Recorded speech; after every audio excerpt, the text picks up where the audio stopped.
明天是我37岁的生日，但我到现在都没有结婚，没有生孩子。Tomorrow is my 37th birthday. But up until now, I've never been married. I've never had children. I don't even have a boyfriend. Last August, I lost my job. And now I really regret not marrying someone when I was in my 20s. Even if the marriage turned out badly, I could have just gotten divorced. At least I'd have a child of my own by now. Every day, I get labeled as an older, leftover woman. Honestly, I feel like being a divorced woman with a kid would be better than what I am now. I'm about to turn 38. Even though I've never been married, even though I'm a woman, society no longer sees me as a normal, unmarried female. I'm no longer worthy of being called a young lady, no longer worthy of being called a girl. I don't know when it started, but it feels like criticizing older unmarried women has become something society just accepts as normal. But I've reached this age now, and I truly don't know how to make my life a little better. No matter how hard I try, I can never go back to the carefree youth of being 20 years old again. 以前我常想我要找一个又高又帅又有钱的老公。 In the past, I always thought I wanted to find a husband who was tall, handsome, and wealthy. But now I think if you're someone who can help a woman carry a heavy suitcase, someone who can hold onto your trash until you find a bin, someone who can give up your seat to tired migrant workers, someone who treats the vulnerable or poor with equality and kindness, someone who doesn't have foul language constantly in your mouth, someone who is calm and composed, someone who is filial to your parents but not blindly obedient, someone who takes love seriously, who may be clumsy but is honest and doesn't deceive. Then, even if you are not tall, not handsome, not rich, I'd still be willing to marry you, because what I love even more than wealth or appearance is the rarest thing in this world, a soul that is truly pure and good. Let me tell you why. There are now so many older leftover women. 3 sentences, let's get real. First, it's not that no one wanted them. When they were younger, they were too picky. They filtered through their options too much. And in the end, they priced themselves out of the market.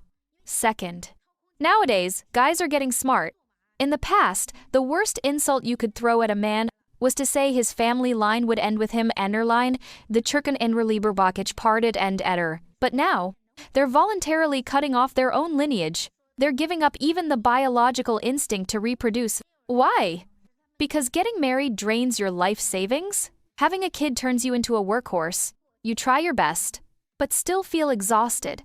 So men lie flat and give up.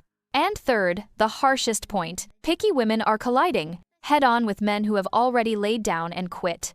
What do you get? A double-sided car crash in the marriage and dating market.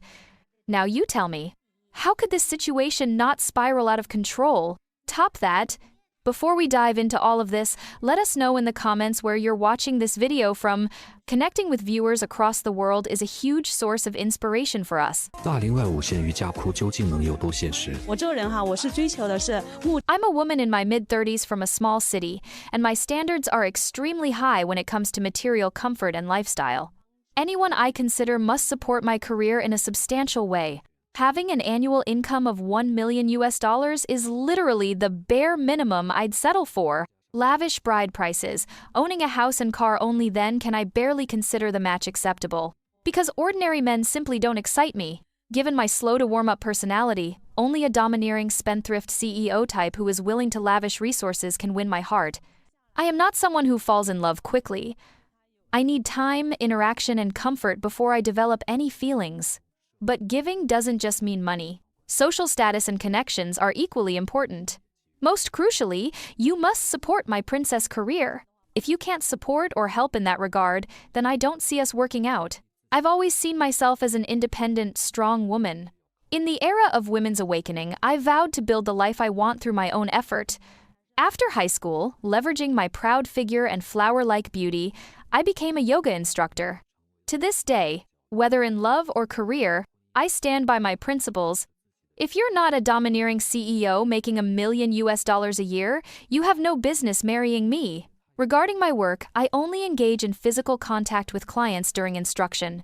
Other than my own private members, I avoid physical contact with men unless necessary. I strongly resist ordinary men touching me. To me, that's beneath a princess's status. Wearing yoga pants alone is enough to dazzle the handsome rich guys around me. Because so many pursuers surround me, even though I'm in my early 30s, I remain single. Despite frequently changing partners, I've never formalized a committed relationship. This time, I follow my heart in pursuit of first love, so I must raise my standards. First, the bride price must be $500,000. Second, the house in the South must be transferred into his name. Third, I expect him to buy me a car costing no less than $300,000. That price is already the minimum I can accept. My friends drive million-dollar luxury vehicles, so I cannot lower my prestige for marriage. Men who can't meet even these requirements aren't even in my scope. If the man is someone I recognize as worthy, I'm not interested in physical intimacy right away. I'd prefer to get to know him better first. But due to reality, men making $1 million a year are exceedingly rare. Bottom line, I had to settle and agree to meet a man making $50,000 a month. But when he announced his income, I couldn't hide my strong dissatisfaction. I didn't think he had good credentials. I've seen too many people I don't consider someone earning $50,000 a month to be high income. He told me that when he was younger, he could make $3,000 from one yoga class. I immediately ended the date. So, are you the type I like or not? Because at that point, I haven't yet met the Prince Charming who moves my heart, but considering how striking my figure is, I still turned him down. He suggested dinner anyway, so we went to a restaurant where per-person cost was under $500. That was the last straw. I refused to dine further. He didn't want to offer a real reason. That exposed the core of marriage being commodified of com-at-runa. Thinking that a little beauty grants you entitlement and flaunting materialistic attitudes, that's what we see more of every year. As women age, we lose competitive advantage. Only by upgrading ourselves and asking for what we deserve can we hope for a genuinely happy marriage. 说个女生都不愿意相信的事实哈，现在的相亲市场正在沦为女儿国。 Here's a fact no woman wants to admit. The matchmaking market is turning into a land of daughters. The saying in a house of 100 only one male is now history.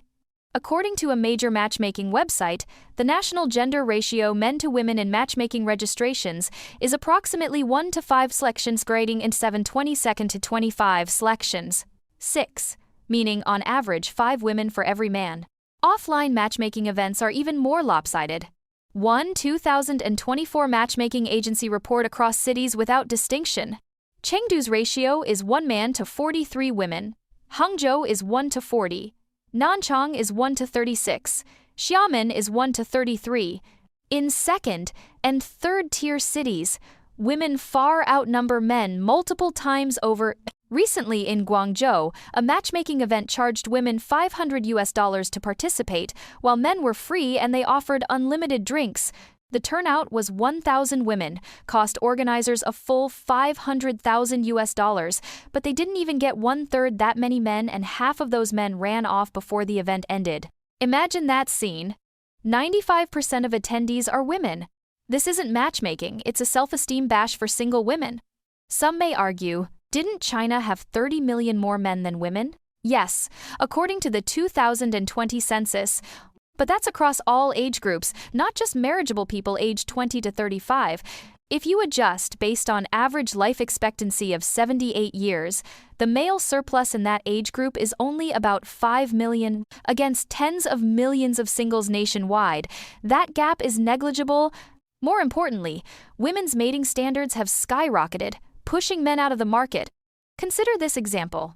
A woman with average looks and height 160 centimeter, a technical college degree, and monthly income of $6,000 or $7,000, they are considered goddess tier in the dating world. Her baseline requirement is a civil servant in a top-tier city who can easily produce a $500,000 bride price.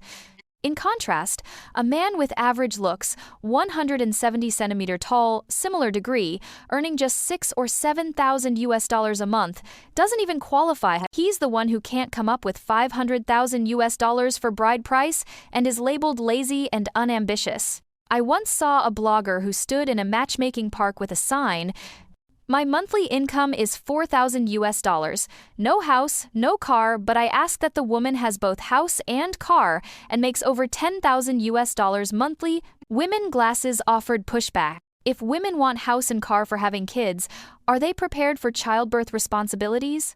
Even when the man offered to take the child's surname or leave the gender power dynamics flexible, the women still refused and insulted him, calling him a man who mooches off women. So you see, stringent demands are acceptable when made by women, but men are shamed for similar modesty.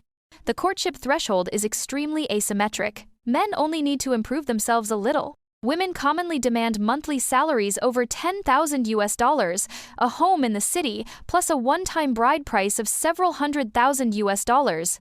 That imbalance is exhausting men nationwide. Rather than humiliate themselves, many just withdraw common H and common H and no and way.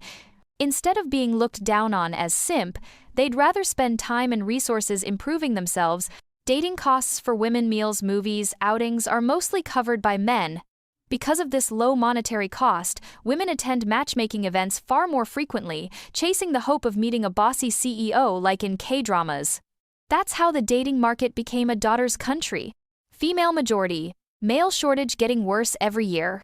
As a woman myself, I want to share advice with unmarried women. Dating isn't like idol dramas. The guy in your heart isn't necessarily a world-class hero riding a rainbow cloud to marry you. Wake up! Most of the world is ordinary.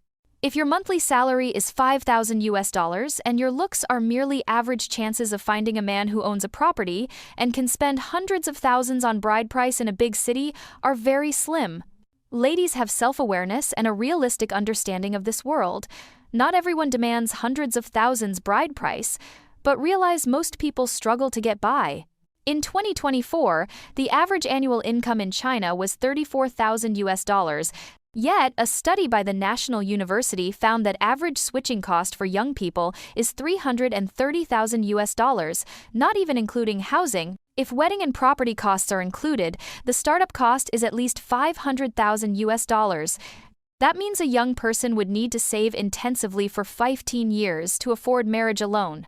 With intergenerational financial support, it still may take 5 years. These unbelievable figures explain why the dating market has turned into a female-majority landscape. I hope some women will reflect. Courtship isn't a game of who demands more. The real essence is finding a partner of comparable strength. If you're a 60-point person, wanting a 90-point partner will leave you alone for years. At that point, anxiety and panic rise because youth is women's biggest advantage in the marriage market. Once that advantage fades, a 60-point woman may drop to 40, making it much harder to pair up. So tell me, am I wrong? 我发现不知道什么时候起，女生只要超过30岁不结婚就会。 I've noticed, I'm not sure when it started, that the moment a woman passes 30 without marrying, society immediately labels her an older leftover woman. This so-called status places her at the very bottom of social hierarchy. Once a woman reaches 30 and remains unmarried, 2 accusations are always made. First, she is too picky. Second, there must be something wrong with her. If you scroll through comments on videos from older single women, you'll see the same cruel phrases. You ancient cuckoo, you've run out of power, you're menopausal, I'll barely accept you. Or you're waiting for Jack Ma to marry you, waiting for Bill Gates to marry you. It's all insulting nonsense. I wonder why older single women accept this level of societal hostility. In my case, my video was seen by many colleagues afterwards. I inexplicably felt ashamed. Close coworkers told me, "So-and-so saw your video and is talking about you behind your back." It felt as if I had done something shameful out in public. I don't even know why, but that's how I felt, and that's the feeling my colleagues conveyed to me. Ultimately, this lack of progress in society shows we still believe a woman's value lies solely in marriage and motherhood. A woman who hasn't married or born children is deemed valueless.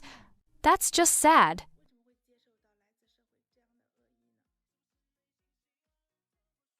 我今年40岁，单身，未婚，没有男朋友，也没有生小孩。 I'm 40 years old this year. Single. Unmarried. No boyfriend and no children. I work in a state-owned institution in a small county with a stable but low-income stable and send-in house into our state-owned institution. Sounds like life is over, right? Society tells me that at my age, I'm past my prime and unworthy, because women supposedly lose value as they age. Some people say they envy how cool and carefree I am, but I can't help but feel a twinge of bitterness underneath. Truth be told, I'm not against marriage. Getting married is fine. Not getting married is fine. It just has to feel right for me. Here in my county, the dating market operates in hellish mode, especially for someone like me in a government job. You know how it is. In small towns, women over 30 struggle to find a nice guy even more than climbing a mountain.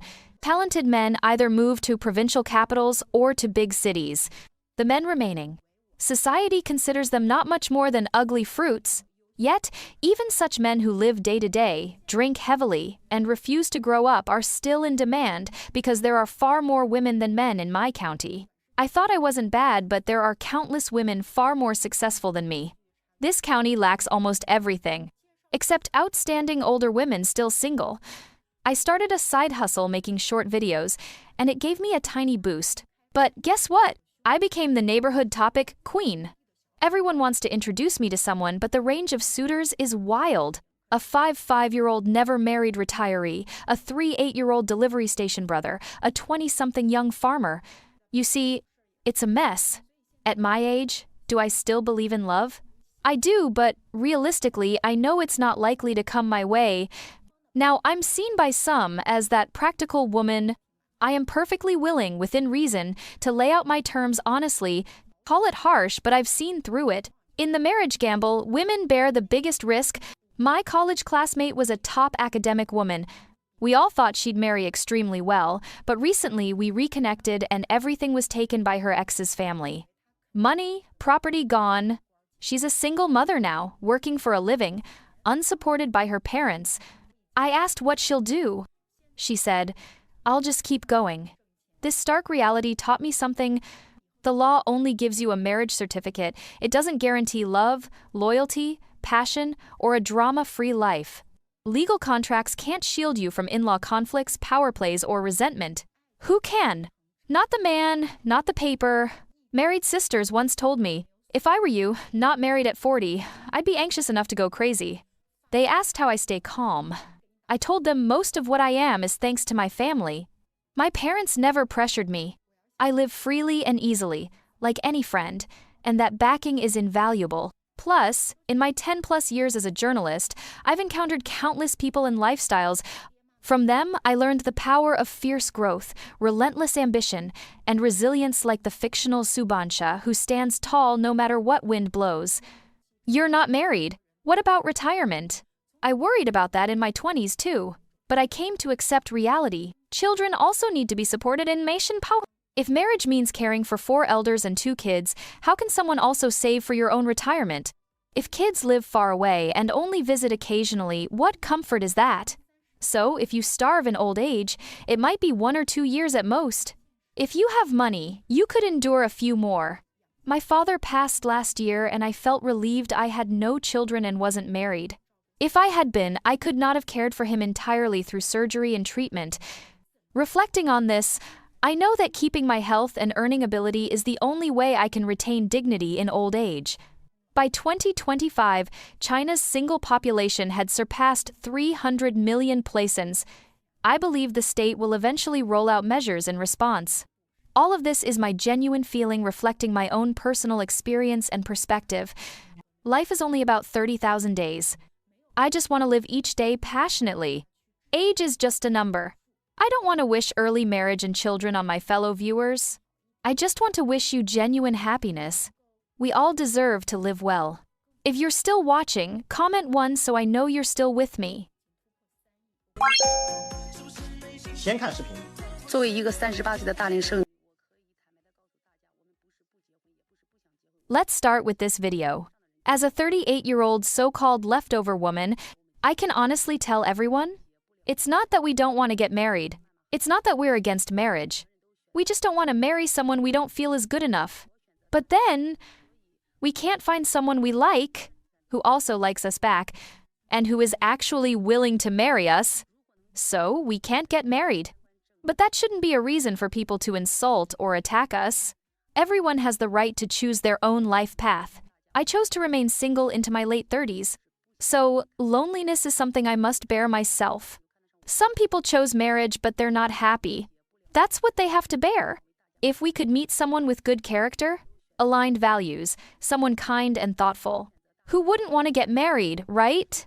不是我不愿意上学，是我只想上清华北大。It's not that I don't want to go to school.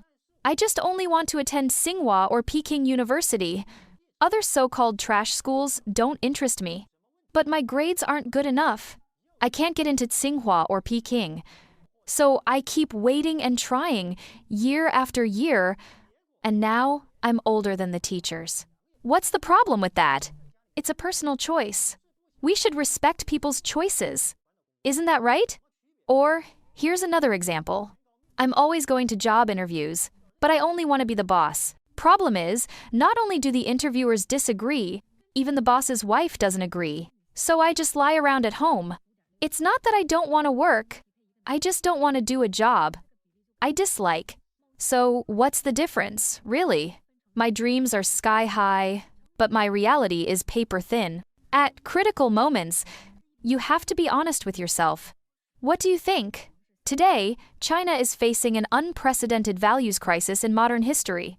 According to data from the National Bureau of Statistics of China, as of 2025, the number of single people in China has exceeded 300 million, with nearly 20% of urban women over the age of 35 having never been married. At the same time, the birth rate has dropped to a record low, with only 39 million births in 2023, a nearly 50% decrease compared to a decade ago. China Social Trends observes that as society chases materialism, personal achievement, and empty fantasies, the foundational values such as marriage, family, and mutual sacrifice are being increasingly neglected. China Social Trends believes that unless we soon return to the beautiful traditions of East Asian culture, valuing family, living for the collective, being grateful to parents, and cherishing genuine love, the price to pay will be isolation, a population crisis, and a generation that has lost its way. China Social Trends does not encourage forcing women to marry, but we do believe that if you expect someone rich, attractive, and perfect, while refusing to grow or change yourself, it's simply unfair both to yourself and to society. China Social Trends hopes that every young person today will pause for a moment and reflect, what am I truly living for? For real happiness or for illusions crafted by social media and extreme individualism? Are modern single women over 30 victims of society, or are they building golden cages for themselves? Leave a comment below and share your perspective. Don't be afraid to join the debate. If you found this video meaningful, please like, comment, and subscribe to China Social Trends so you don't miss our most honest and in-depth analyses of Chinese society. Thank you for watching. See you in the next video.